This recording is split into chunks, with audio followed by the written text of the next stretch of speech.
cahaya rembulan yang bersinar separuh ditutupi awan di langit yang menghampar di angkasa pantai Muara Jati di utara Caruban. Tidak jauh di belakangnya, dalam jarak sekitar 50 tombak, sekitar 100 orang dengan senjata tombak, kelewang, pedang, dan kujang bergerak membayanginya. Mereka bagai kawanan serigala mengintai mangsa.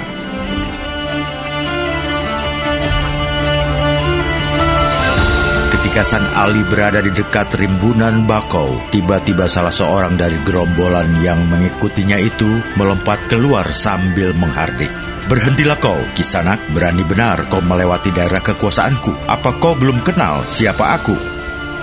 San Ali yang sejak semula merasakan langkahnya diikuti sekumpulan orang segera menyergah tegas. "Aku tahu siapa kalian. Bukankah kalian prajurit Pakuan Caruban yang diperintahkan Pamanda Resi Bungsu untuk membunuhku? Lancang sekali mulutmu, Kisanak." "Sudahlah, Kisanak, tidak usah bersandiwara di depanku," ujar San Ali tenang.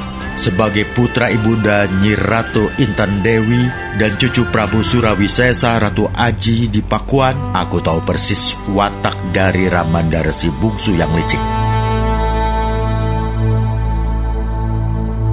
Mendengar bahwa San Ali adalah putra Nyi Ratu Intan Dewi, istri Ki Danusela, mantan junjungannya, orang itu tercengang kebingungan.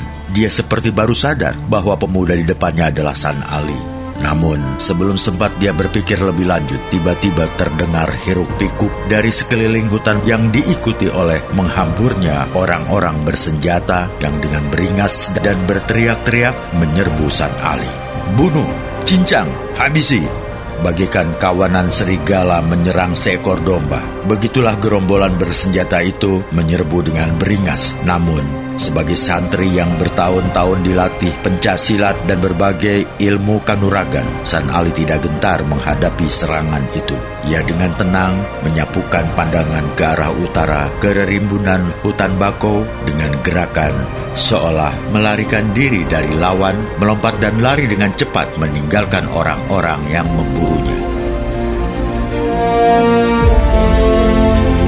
Dengan berlari cepat, San Ali telah membagi kekuatan lawan sedemikian rupa. Hanya mereka yang kuat tenaga dan cepat larinya yang bisa mendekatinya. Siasat San Ali ini mengena. Para pemburu beriringan mengejarnya. Ketika ada yang berhasil mendekat, serta-merta ia memperlambat laju larinya. Saat jarak mereka tinggal 1 tombak, tiba-tiba ia berbalik sambil menyabatkan kakinya ke bawah dengan gerakan setengah lingkaran.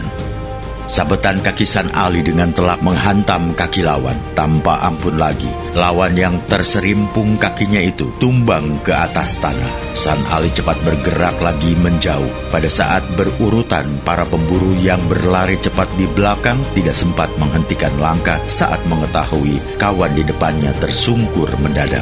Orang-orang yang berlomba memburu San Ali bergantian jatuh karena tersandung tubuh kawannya yang tersungkur lebih dulu.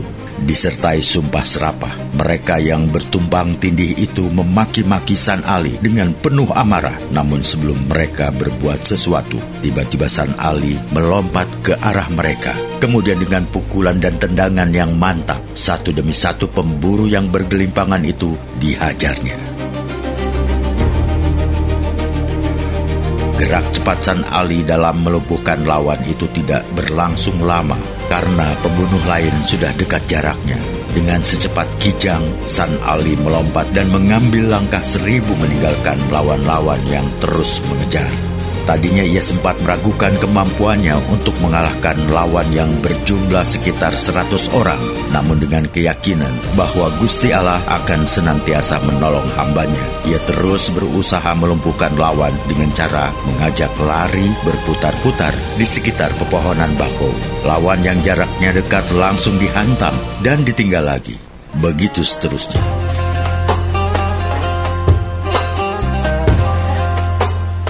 Taktik lari dan pukul itu membuat tenaganya terkuras, sementara lawan-lawannya walaupun kelihatan letih dan babak belur, jumlah mereka tidak berkurang, bahkan seperti tidak ada habis-habisnya.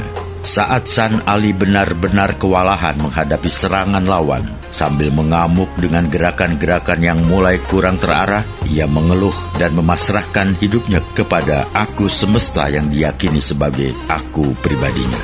Ya Gusti Allah, jika Engkau menghendaki aku kembali kepadamu sekarang, kupasrahkan akuku untuk kembali kepada akumu.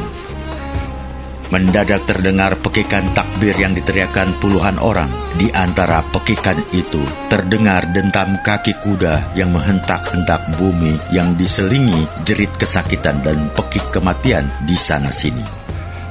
San Ali tercengang. Ia seperti bermimpi ketika menyaksikan puluhan orang berpakaian serba putih dengan menunggang kuda menyabetkan pedang ke kanan dan ke kiri. Dalam tempo singkat, puluhan mayat bertumpuk-tumpuk di sekitarnya. Sekumpulan orang-orang yang sedang mengepung dirinya tiba-tiba berhenti bergerak dan mendongak dengan wajah pucat. Kemudian bagaikan dikomando, para pengeroyok itu berhamburan ke arah utara menyelamatkan diri.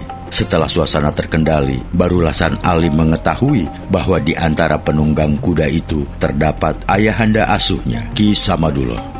Rupanya, sejak berita kematian Ki Danusela sampai ke Pakuan, Ki Samaduloh menangkap gelagat kurang beres dari perilaku Resi Bungsu. Dengan dalih menyusul Ki Danusela ke hutan Kawali, diam-diam dia membawa sekitar 30 prajurit berkuda Pakuan Caruban. Alih-alih ke hutan Kawali, sebenarnya Ki Samaduloh bersembunyi di kawasan Gunung Sembung tidak jauh dari Padepokan Giri Amparanjat. Dari sanalah dia memantau perkembangan Pakuan yang sudah dikuasai oleh Resi Bungsu. Dari tempat persembunyiannya, Ki Samaduloh mengirimkan utusan ke Kadipaten Demak untuk melapor kepada Adipati Demak, Arya Sumangsang, tentang nasib saudara tirinya Ki Danusela. Arya Sumangsang kelak menjadi penguasa Demak dengan gelar Abdul Fatah Surya Alam Saidin Panatagama. Kemudian mengirim adik tirinya si ibu yang bernama Raden Kusen dengan membawa sekitar 200 prajurit Demak ke Caruban. Raden Kusen yang ibundanya seorang Cina Muslim itu dengan mudah menyusup ke pelabuhan Muara Jati melalui jasa saudagar-saudagar Cina. Tanpa menemui kesulitan, Raden Kusen dan pasukannya berhasil masuk hingga Gunung Sembung.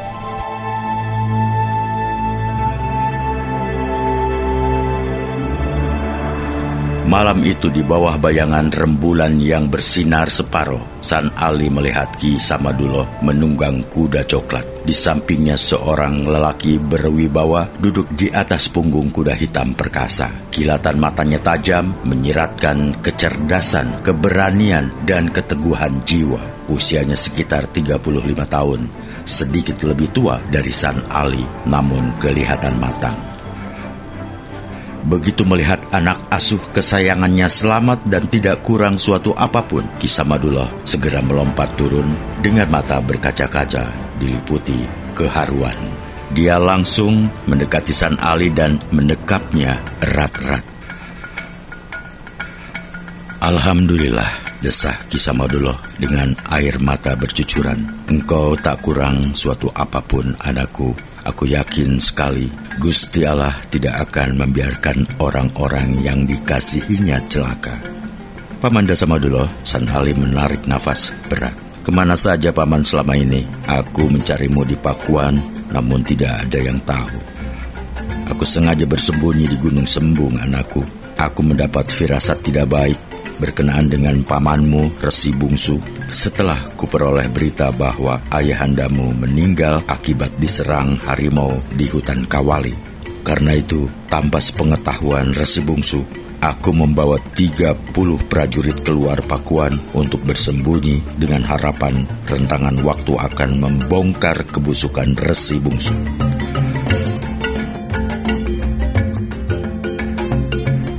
Dan sekarang, paman yakin bahwa Pamanda Resi Bungsulah yang merancang semua bencana yang menimpa Pakuan Caruban ini. Kenyataan menunjukkan demikian, sahut Ki Samaduloh geram. Lantaran itu aku segera mengirim kurir ke Kadipaten Demak untuk melaporkan kejadian di Pakuan kepada sang adipati yang tidak lain adalah saudara ayahandamu. Ia kemudian mengirimkan adiknya Raden Kusen untuk membalas kematian ayahandamu dan menghukum Resi Bungsu. Jadi, ya beliau inilah Raden Kusen, saudara ayahandamu. Ki Samaduloh menunjuk penunggang kuda hitam ke arah lelaki yang penuh wibawa itu. "Salam takzim, Pamanda." San Ali menyalami dan mencium tangan lelaki. "Engkaukah San Ali, putra Rakanda Danusela?" tanya Raden Kusen. Benar, Paman.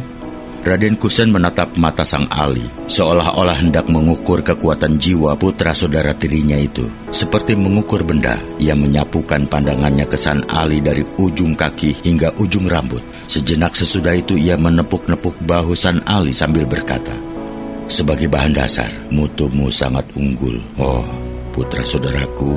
Namun untuk menjadi pusaka dahsyat, engkau masih perlu ditempa lebih keras lagi." "Terima kasih, Paman," kata San Ali penuh hormat.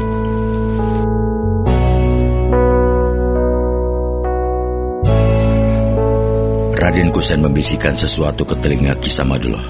Sesaat kemudian Ki Samadullah mengajak San Ali meninggalkan lokasi. "Paman," sergah San Ali, "tahukah Paman akan nasib ibuku?" "Oh, anakku, tambatan kesayanganku," kata Ki Samadullah mengelus-ngelus rambut San Ali. "Sungguh malang nasibmu. Ibundamu hanya sempat tinggal sekitar sepekan bersama kami di Gunung Sembung. Dia pergi begitu saja tanpa pamit. Ibundamu, Nyi Kuwu, hanya sempat mengatakan kepada istriku bahwa dia akan mencari kemanapun ayahandamu berada, meski nantinya yang ditemukan hanya tulang berbalut tanah. Sekitar sepekan setelah kepergiannya, salah seorang prajuritku menemukan ibundamu sakit keras di pinggiran hutan Kawali. Prajurit itu kemudian membawa ibundamu ke Gunung Sembung.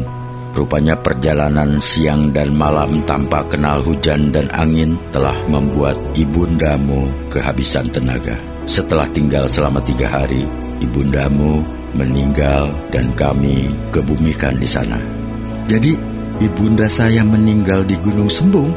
Kenapa Paman tidak memberitahu?" tanya San Ali penasaran. "Sejak awal peristiwa, ibundamu melarang kami memberitahumu." Ki Samadullah menghela nafas berat. "Kami semua tidak tahu alasan apa yang membuat Nyi Kuwu melarang kami. Kami hanya tahu bahwa ia adalah putri Prabu Surawisesa, Ratu Aji Pakuan, yang segala perintahnya harus dipatuhi." "Astagfirullah," desah San Ali lirih. Tanpa terasa, dari kelopak matanya mengalir air bening. Terbayang di lipatan kenangannya belayan kasih yang ia dapatkan dari ibundanya. Betapa sabar dan penuh kasih ibundanya itu, sehingga belum pernah San Ali menyaksikannya marah atau bermasa muka. Bahkan andai kata benar pernyataan Resi Bungsu bahwa perempuan itu bukan ibunda kandungnya, tetaplah ia mencintai dan menghormatinya sepenuh jiwa, karena sejak kecil yang ia kenal sebagai ibunda hanyalah Nyi Kuwu, Ratu Inten Dewi. Melihat anak asuh yang dikasihinya itu tenggelam dalam kesedihan, Ki Samadullah merasakan hatinya pedih bagai mengalir darah.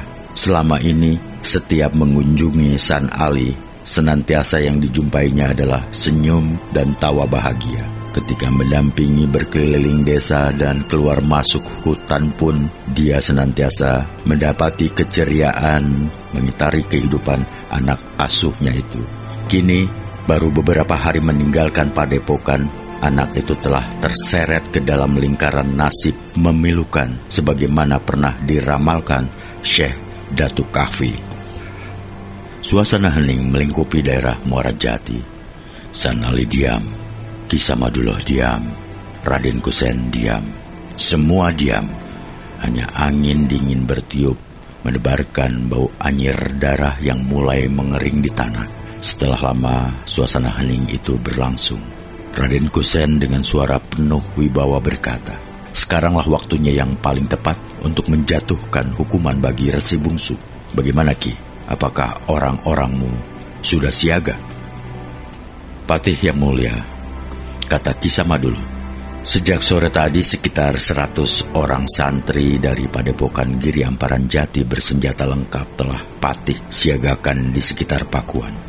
Sekitar 100 orang pengikut Ki Gedeng Babadan juga sudah bersiaga. Dan sekitar 300 orang pengikut Patih dari Tegal Alang-Alang pun sudah mengitari Pakuan sejak sore tadi." "Bagus," kata Raden Kusen mantap. Bagaimana dengan berita kehadiran pasukan Pajajaran yang akan mendukung kekuasaan Resi Bungsu?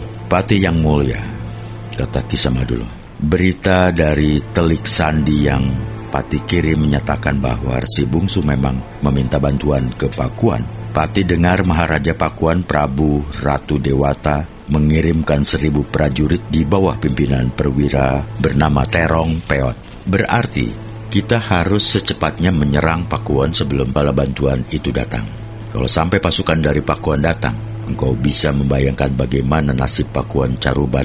Berita yang kuperoleh dari pedagang-pedagang Cina yang berniaga di pelabuhan Kalapa mengatakan bahwa Resi Bungsu sengaja membuat laporan palsu bahwa kematian Kuwu Caruban akibat dibunuh oleh orang-orang Islam atas suruhan Guru Agung Syekh Datuk Kafi. Resi Bungsu memutarbalikkan kenyataan. Dia menyebarkan berita bahwa kematian Kuwu Caruban dilatari maksud jahat orang-orang Islam yang ingin merebut kekuasaan dari orang-orang Pajajaran yang beragama Hindu-Buddha. Raden Kusen memberikan penjelasan. Sejahat itukah laporan Pamanda Resi Bungsu kepada Uwak Prabu Ratu Dewata? San Ali menyergah bagai tidak percaya. Anakku San Ali, Ki Samadulo menepuk-nepuk bahu San Ali. Engkau belum mengerti pahit dan getirnya kehidupan dunia. Engkau juga belum mengenal asinnya garam dan masamnya asam kekuasaan dunia. Namun jika engkau ingin tahu, demikianlah perilaku orang-orang yang mabuk kekuasaan. Ya Allah, tujuan utama hidupku, desah San Ali seolah kepada dirinya sendiri. Jauhkanlah hamba dari kejahatan nista seperti itu. Jangan engkau palingkan hasrat hatiku kepada selain engkau. Semoga doa dan harapanmu terkabul, oh anakku, kata Ki Samadulo, menarik nafas dalam-dalam. Sungguh mulia tujuan hidup yang hendak engkau raih. Semoga engkau menjadi salah satu dari San Ali yang bisa menjadi pengobat bagi mereka yang menderita, sebagaimana harapan ayahanda dan ibundamu. Jika demikian, Paman, sergah San Ali cepat. Kita berangkat sekarang juga ke Pakuan.